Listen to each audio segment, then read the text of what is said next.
Hey folks, Fat Guy Flies RC coming to you from the man cave. Well, finally, the proper receiver came in. And when I ordered this plane, I literally ordered it the moment it went live. I want to say it went live on midnight on, I forget what day, and about the 20th or so of March.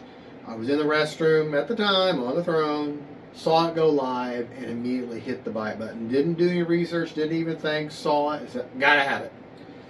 Didn't even think about, whether I could afford it or this, that, and the other. Shelled out $499 just like that. Okay. Did not think that to look at, swept wings, flaps, probably has thrust reverse, may even have a gyro. Didn't look at any of that. I'm going to need more channels. Well, all I have in stock are up to 7 channel Lemon RX receivers. So, got it home. I ordered it. Then I came home, did research. Oh crap! Now I got to order a receiver. Well, didn't think about going. I figured, who can I get a 10 channel Lemon RX from the quickest? Well, Buddy RC up in Ohio sells on Amazon. I went on Amazon because I like their return policies and everything, and I ordered a Lemon RX from them. Came in about 4 days later. Okay, went to put it in after I did that real detailed build video, and you all watch that. Then I stopped to do the build, to do the radio setup, and then I come back and I show you what I did. Well, number one, the way that 10 channel Lemon RX receiver fit in there, I didn't think about it, it's got the ports go in from either end. Okay, well, with the ports going in from either end, where I wanted to put the receiver where it would get the best reception in my mind, I would have to put extensions, and then I'd have to put it up on top, and I'd had to cut some of the foam out, and I just said, okay, no.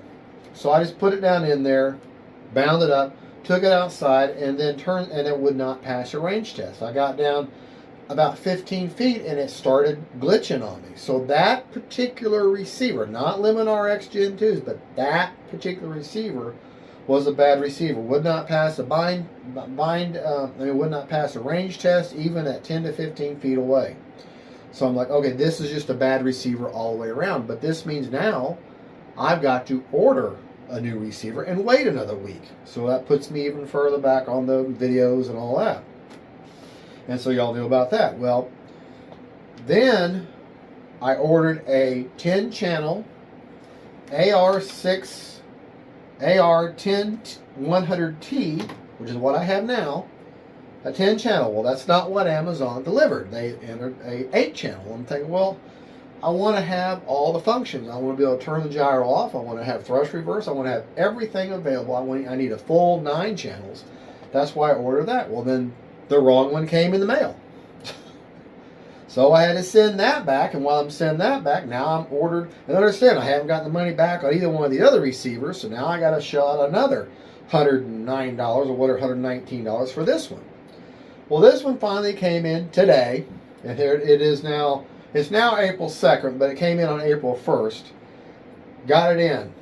Then I found out the hard way, I've never had an AR10100T.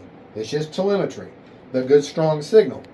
What I didn't know is, I thought, as always been in the past, the signal wire always goes towards the top of the receiver. I've always done that. It's always worked. Well, it turns out, no. On this kind of receiver, the light colored wires go down, or it's towards the bottom of the receiver. So I plugged everything in, and I'm like, it would bind, but it would not. The ESCs just kept beeping and beeping and beeping. I'm thinking, well, now I've got bad ESCs. So I picked up an old 7-channel Lemon RX receiver that I had, plugged it in, and she bound right up, and everything worked except that I could plug in. And I'm like, well, it's not the plane, it's not the Lemon RX receiver. It's my AR10100T receiver. Now it's a bad receiver. What are the chances of getting 2 bad receivers in the wrong order all in the same span of 3 weeks? So, but then I did a little bit of research, and nothing helped me. I said, well, wonder if they go in differently, because I turned everything in with the light side down and the dark side channel of wire up towards the top of the receiver. And sure enough, now everything works. Now my 10 channels, everything what I originally needed to do, everything works. So that's my drawing. That's my 3-week setback and 3 different receivers, and finally got the right receiver in here. So now we can actually go over what I've done. Obviously you can see where I have the AR-10100T right there. Okay, I've got one antenna. All right, we're back. All right, I had to make sure the video was good. All right, so I didn't have to do any carving, and by golly, what I did do with that receiver is I hollowed out a little bit of this hard foam here and made a little pocket for this receiver, and then hot glued it in. But other than that, maybe a half an inch worth of foam. There's plenty of foam there. That way it sits nice and flush, and that lid is ever so nicely fits on there. Now, on the F button is where I put my wing sweep. Speed mode B. Okay, when I have them all the way in, I call that speed mode B. Here you can listen to it. Cruise mode B. Cruise mode. Cruise mode B. Speed mode B. All right. Cruise mode. All right, now. Prop secured. Motor on. There's my motor on. I've got, of course, 3 tracks. This is my flaps. Takeoff flaps. Landing. My landing flaps. Flaps up. Okay. Here is. Braking. Normal mode. Well, there was go forward, and then I got thrust Braking. reverse. Normal mode. And then experienced. that is no gyro. Gyro. And that's AS3X. Safe mode. Now, with safe mode, you put it on a 3-position switch. That was my, I think, channel 9, I believe. And you put safe mode in, sure enough, there it holds its up position. Watch the aileron. They will hold their positions. They're not very distinct, but they will hold their position to self-right the plane. If you put it in the gyro or AS3X mode, you can hear the gyro moving. And then if I go all the way experience mode, no gyro at all. That's the way I'll fly her the first time, with no gyro at all. But now let's actually look, and then my rates. Now, every video I have seen and everything that I've seen, on, even the book, tells you put 100% on the elevator and leave it alone on all modes. 100% on their elevator. And putting this together, I was going to move my aileron control rods in the one hole, like Wesley did and a lot of people have done. Well, I broke one of them. So I had no choice but to leave them in the outer holes. Now the book says 100% throws on your ailerons and low rate of 80% throws. Well, everyone said that's too much, okay? So my low rates, and I've only got I've got 100% over 30% expo on the rudder, 100% throws over 30% expo on the elevator only. But on my ailerons, this is what I've done with the ailerons. Understand, we're keeping this in the outer hole because I don't have it, because I broke it, because I'm like a bull in a china shop. You think, well, you work with these models and everything. But let me just show you what that looks like. Okay, on my rates, my low rate aileron is 70%. But remind you, I'm on the outer hole. Okay, you have the further out on the control arm you go, the less movement you have. Okay, and so therefore I've got my low rate with 30% expo. My mid rate is 80, and my high rate is 100. But that's my only change is in my aileron. So I'll probably fly around in low rates, and that's 70% throws over 30% expo, and that's what that looks like. 100%, which is what the book calls for, and that's what that looks like. Okay. So there you go. So I'm gonna. You know what, I think the book calls for 80%. Well, anyways, I got my low rates 70, and my mid rates are 80, and my high rates are 100. So I'll probably go off in my lower mid rates right off the bat and see how that. Now to show you my flaps. Okay, there's takeoff flaps, and landing flaps. Now, in the manual, they give you percentages for everything, but they don't give it to you for flaps. Okay, I wish they started doing that for flaps. So for flaps up, on a spectrum, it's a negative 100%, zero mix, obviously. For takeoff, it's zero, negative 100 for flaps up, 0% for takeoff flaps with a 1% down elevator, and then for landing, 70%, positive 70 with a 2% down elevator. Now that little bit of down elevator is going to be undetectable on the screen, but you can kind of see it in real life. They go down just a touch, and they go down just a touch more with my takeoff. Now, you're thinking, well, that looks like an awful lot of flap. Well, when I compare, when you look at the picture in the manual, I had it up on the screen, and you look at a side view at 70% positive take a landing flaps, it matches that picture perfectly. Okay, and the high rate, it matches. Well, it's not really a high rate show, but it shows it, and then that's of course flaps up. So I'm by the book pretty much on everything.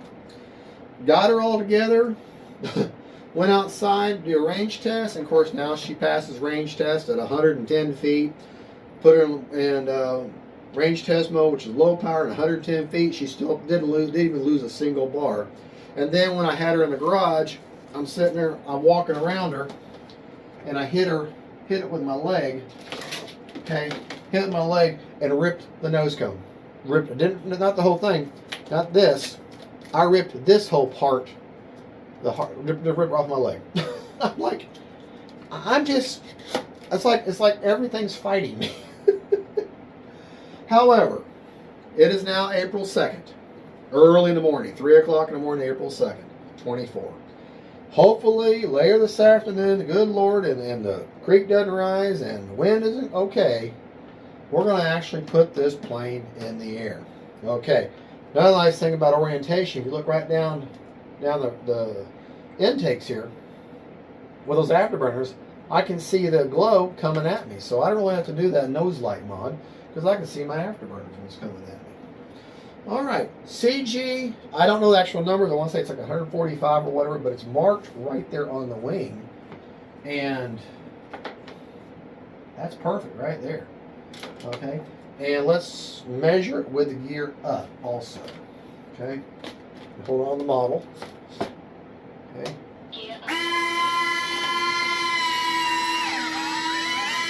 Obviously, I don't have the ordnance on, but with the gear up, slightly nose heavy. Just slightly nose heavy. Actually, not too bad, really. Okay. Let's look at it this way. Instead of you looking at my back. Okay. Just got my fingers. Okay. Not bad. Not bad. She's not really wanting to pitch up or down one way or the other. Side view. Maybe just slightly let her level out. Just maybe ever so slightly nose heavy. Okay, I'd actually prefer it the other way around. I can fix that by simply moving the battery back a little bit more. Retracts down. They take a while. All right, let's go sideways here. As they come down.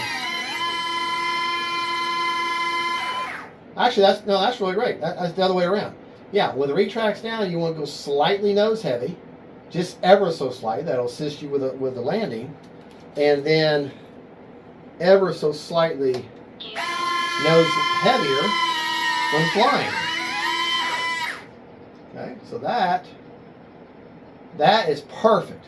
See, I got my fingers right on those CG marks, which are right underneath that wing there. Okay, so that's absolutely perfect. Retract down. All right. They take a while. You got to plan that on your approach. Okay. All right. Now, hard thing with this model. When you go to put this together, and I did kind of touch on this in the build, but I have tweaked it.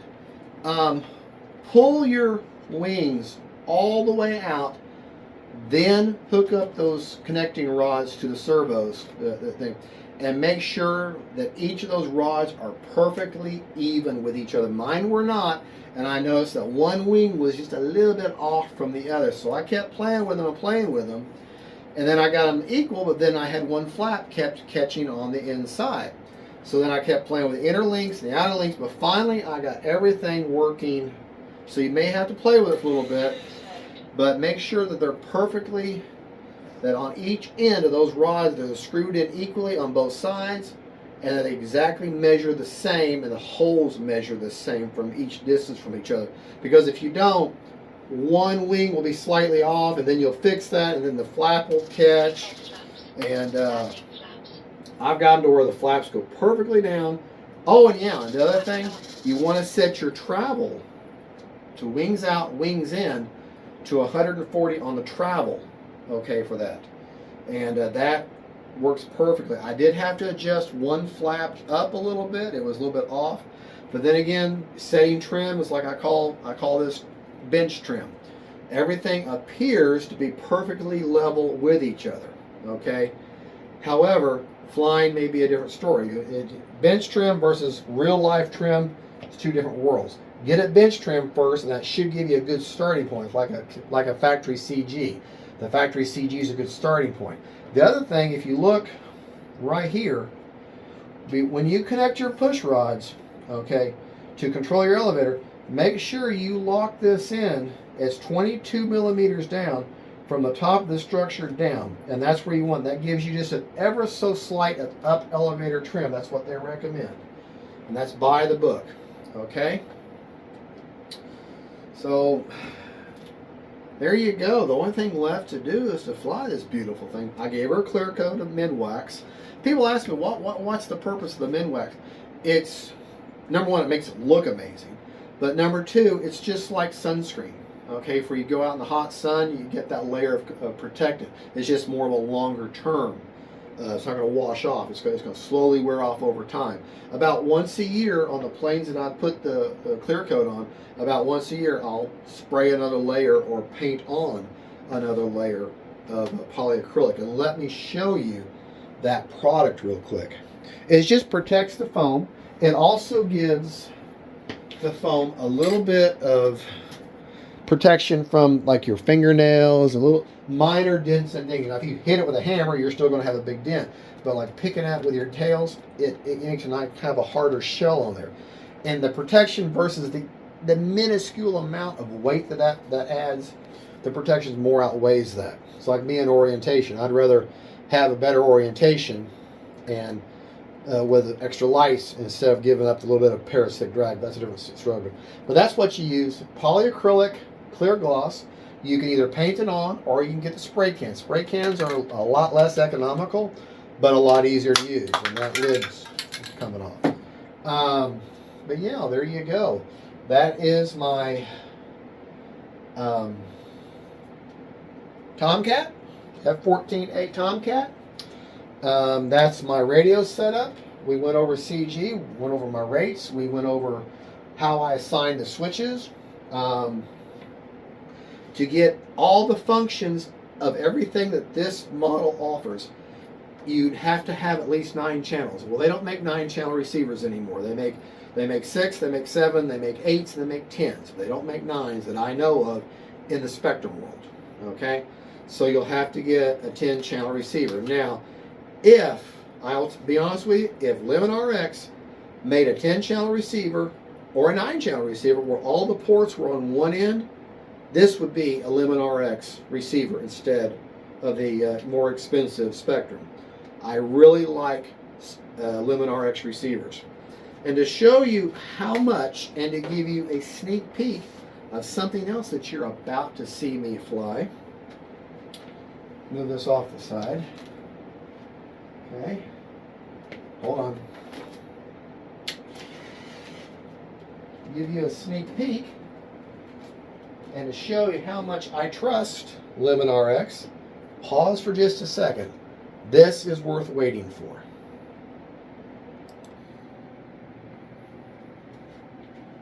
Told you. Got a little something else here. I decided to get me a very small jet in addition to the Tomcat.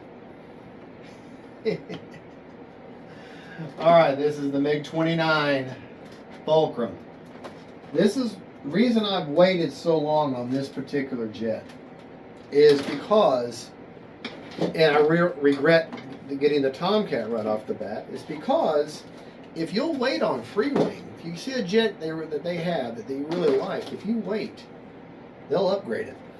Well, this one comes with the better, has the reversing ESCs. It has the newer, I forget what it is. It's the new 80 millimeter that they put in the new Avantis and all their newer jets. That better motor. Well, that's got twins in this. I got the KM model afterburner in it on both. Thank you, KM models. Let me just show you how beautiful that is. I have to blow the camera.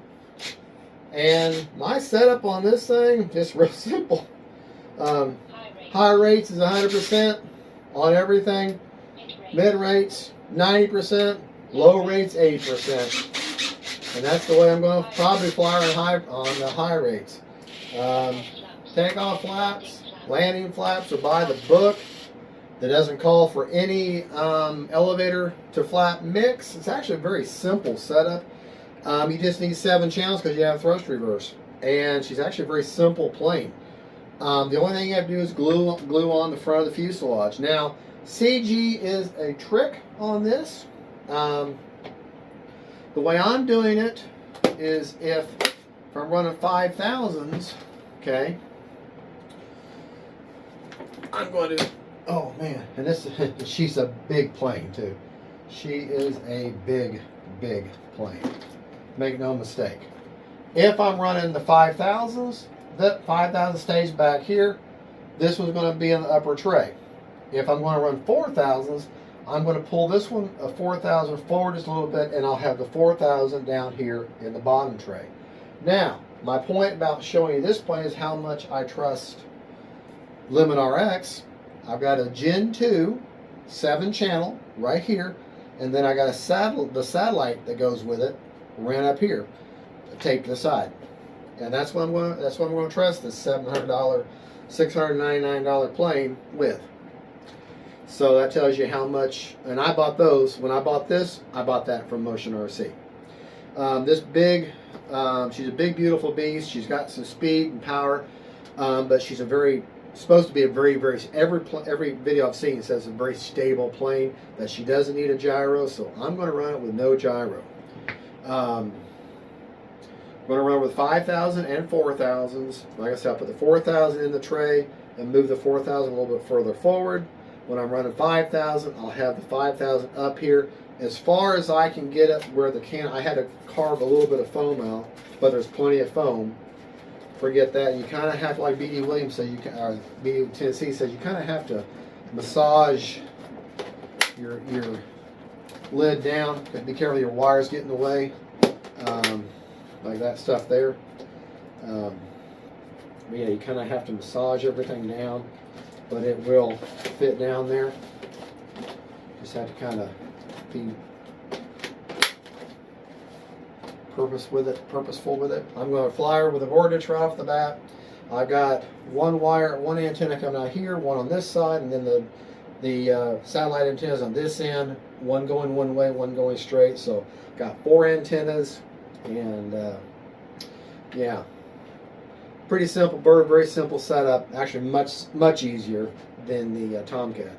But that's your sneak peek. When I go to maiden the Tomcat, we'll be doing the maiden on this. So thank you for watching. This was the radio setup for the FREEWING Tomcat 14A Twin 64, and this is the sneak peek and my rates and my setup on the Fulcrum 29. Y'all have a good one. God bless y'all, and don't forget, faith, family, and friends, and the big honking jets. Bye.